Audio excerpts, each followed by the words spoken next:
Yeah,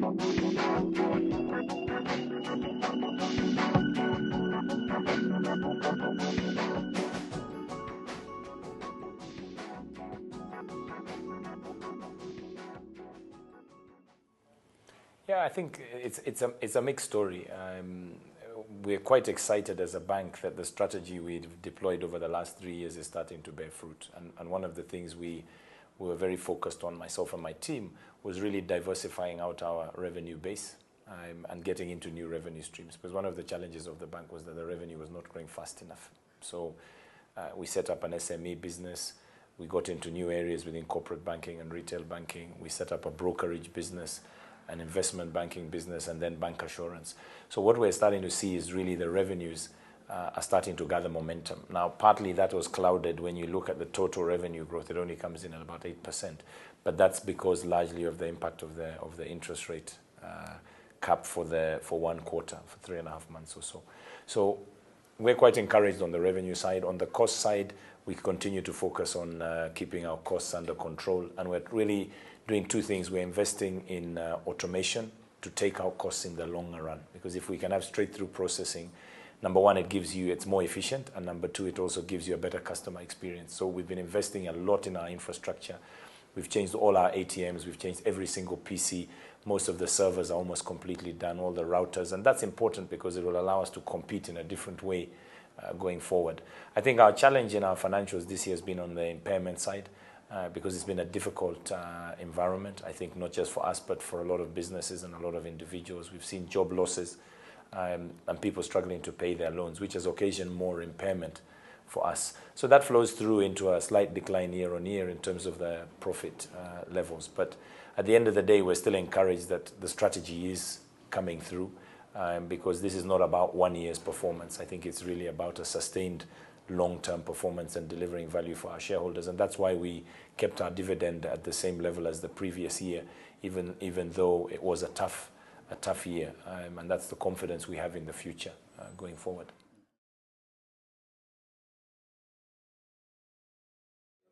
Yeah, I mean, I guess we'll start seeing the full effects of the cap on an annualized basis. I mean, I think people have only seen 1 quarter's cap in the 2016 numbers. I guess we'll start seeing the quarterly numbers manifest in the next few weeks. So we'll get a better sense of the fuller impact of that. I think the concern really has been if lending growth starts to decline even further from where it is. I mean, it was in 2015, it was 17, 18%. It's dropped to 4%, 4.3%.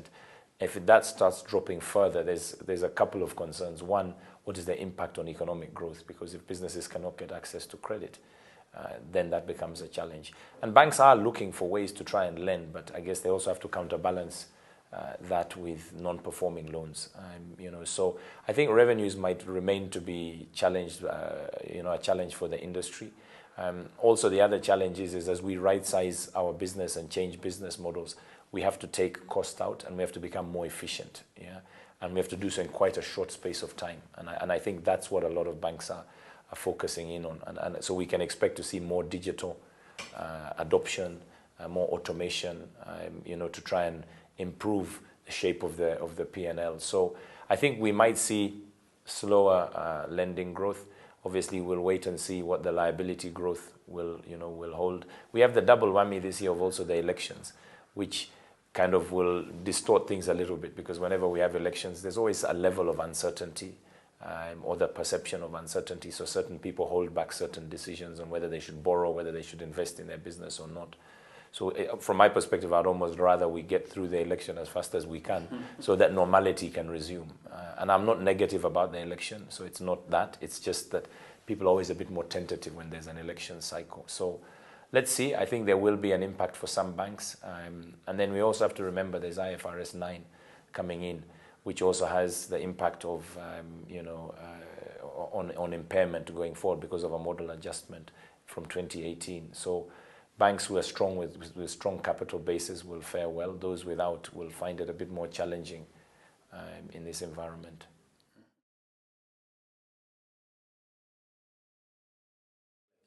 It's very interesting. We're actually a bigger retail bank than we are a corporate bank, but there's this perception that we are a big corporate bank.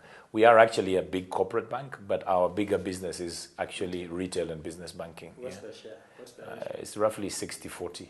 Yeah, so we do, because we're a full-fledged bank. So we've got retail customers, we have now SME customers, and we have corporate customers. And the way we bunch our business is we put retail and SME now together because they've got more similar traits, and the way we manage them is similar.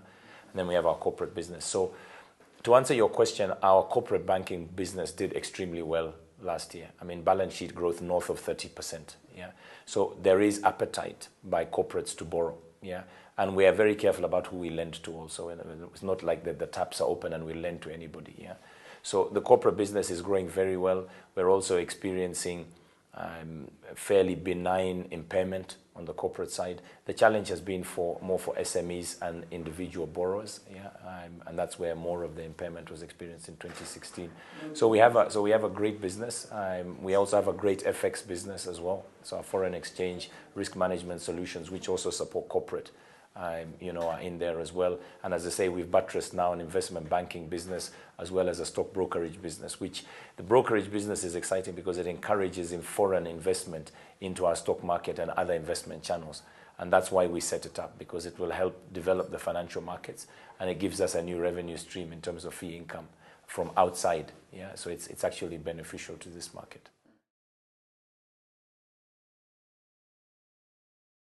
I mean, there was a lot of excitement because at the end of the day, people also want investments that also will give them natural hedges against some of the movements that are going on in the global markets. And I think gold is one of those. So for us, what we keep wanting to do is to innovate in this market. Yeah, we want to bring new things here. We want to participate along with people like CMA and NSC to bring new products to the market, because the more we can develop the market, the more opportunities there are. So New Gold ETF was received with a lot of excitement. A lot of the fund managers who are interested in investing need to actually get their board approvals, and they need to get to free up money to be able to invest. So we've got a lot of people signing up, but what we're still yet to see is the full-blown take-up of the product, because if you've made an investment with a certain timeline, that needs to mature before you can actually reinvest elsewhere. So we've had some uptake, and we'll see that growing, I would imagine, in the course of the next few months.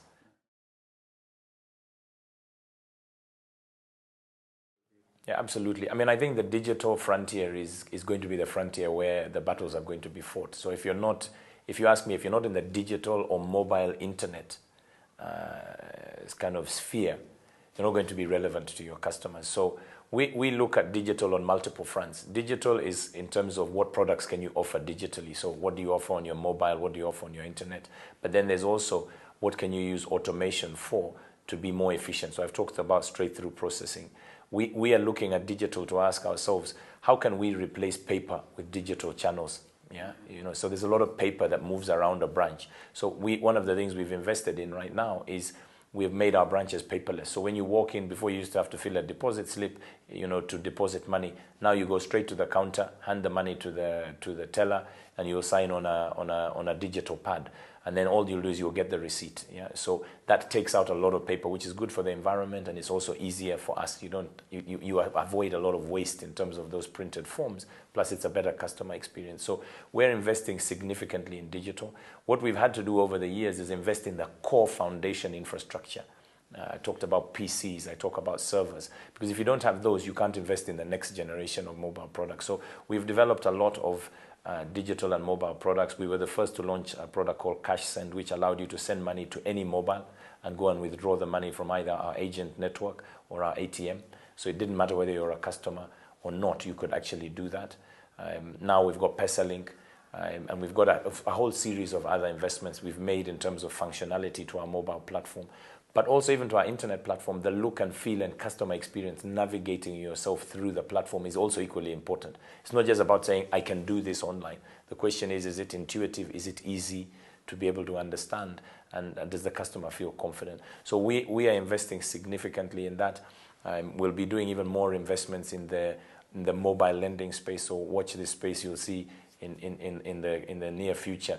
us also playing in that space. You've seen we've invested. We were the first international bank to go agency banking with a partnership with Posta. That allows our customers to have now a further reach and bring banking close to them for those who still need cash. Yeah, so you can either withdraw or deposit cash. And that's important for SMEs. So the whole alternate channels is really moving well. And we've got 60% of our customers who are actively using our digital channels. So we're quite excited about that. I think our challenge now is how do we manage the cash that is still in circulation, because that still needs to be managed on a day-to-day basis and is expensive to manage. So I think that's the next frontier that we need to look at.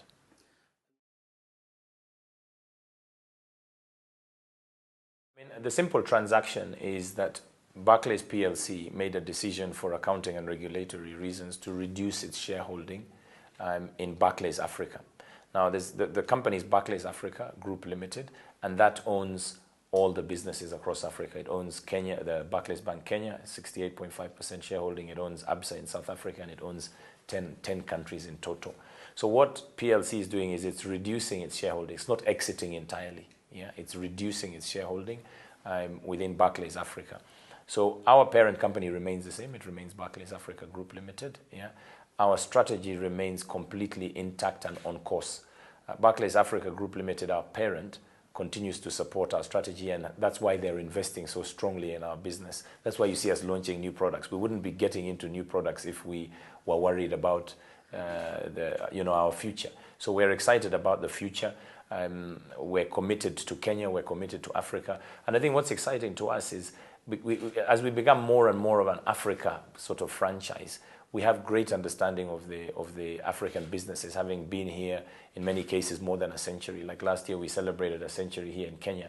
And I always remind people, we are a Kenyan business. We have 66,000 Kenyan shareholders, yeah, that are operating in this market and have invested in us. We are focused on giving them a good return going forward. We're well capitalized, we're liquid, our strategy is very much on course. So as the transaction proceeds, we'll see how obviously that unfolds, because it's still work in progress.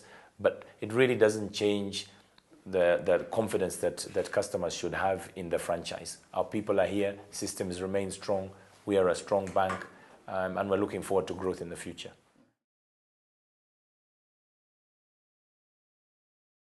I think in the past, especially when we think about the financial crisis, we really saw the impact of the difference between international banks and local banks. So to give you a classic case, a lot of international banks were struggling because of their subsidiaries and their businesses elsewhere. So businesses which were exposed to subprime and the US economy felt those effects. So what you found was there was a recoiling back. They needed to save capital, yeah, because they were capital constrained.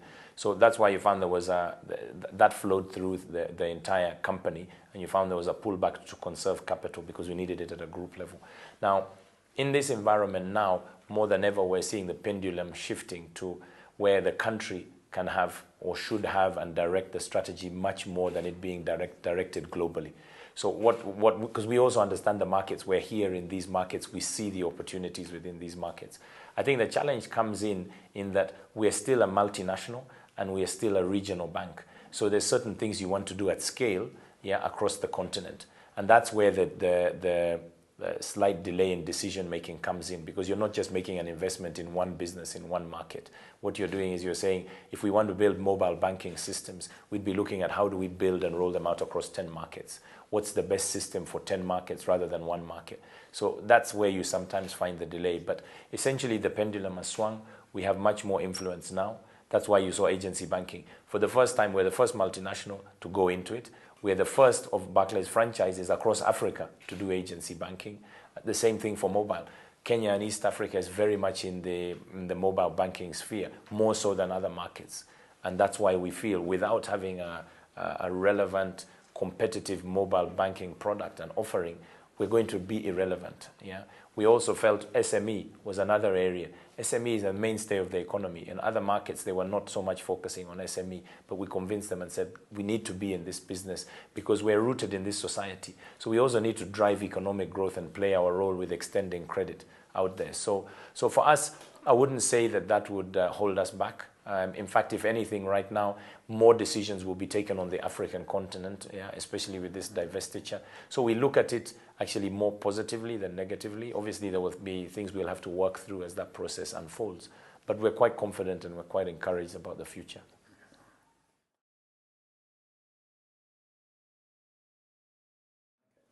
I think one of the first things you need to do is you need to be quite connected to what your customers want and what their needs are, and those are evolving quite quickly. And what we're seeing is fintech companies moving into the space where they find banks are a little bit more distant or don't have products and services that meet those customers' needs. So one of the things we've done is we actually have a very clear innovation strategy. As part of the global and regional approach, we have an approach which we call RISES, which we have innovation hubs in different markets. So we have them in London, New York, Palo Alto, Israel, in Cape Town, and we're also now going to be setting up one probably here in Nairobi, because we feel this is a place where we've got a lot of very young, dynamic minds developing products. So we have very specific programs where we do things like ideation sessions. People come in, young people come in, and we give them problem statements to solve, and they can come up with now products. Then we move from ideations to hackathons, where you actually go through 2-3 days of intensive product development. Literally, people develop products over 3 days. And then we go through competitions where we narrow down maybe from 100 or 200 people, we narrow down to maybe 10 ideas.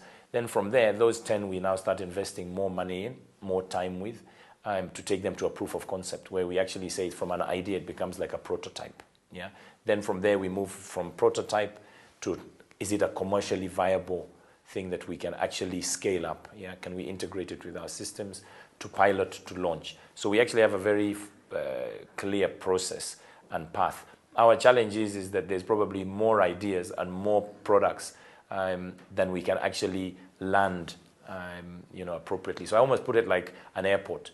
You've got 1 or 2 runways, which are your main systems, and then you've got all these planes cycling. And those planes are your new ideas. So you have to decide which one do you want to get to land first, which one second, which one third, yeah?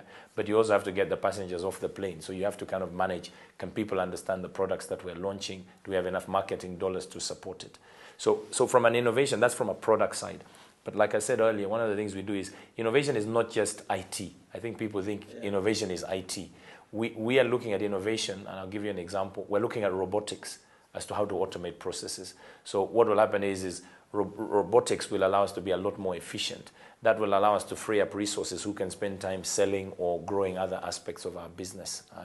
We're also looking at things like machine learning, other forms of automation, artificial intelligence in terms of making credit decisions that will be a lot more efficient and faster and more relevant, and can learn from the scenarios that we face on an ongoing basis. We also have process innovation. That's the other thing that we look at. Yeah. Packaging innovation, the way we do marketing has to change and be relevant. If we think about it now, the way we used to market in the days where there was only TV and newspapers and radio, now we've seen social media has meant we've even had to innovate our processes to respond to a world where you can communicate with millions of people in minutes, not planning to communicate with hundreds of thousands of people the next day or the next week. So our whole business, we think about it from an innovative way. What do we need to change to be relevant, to be competitive, and to be efficient?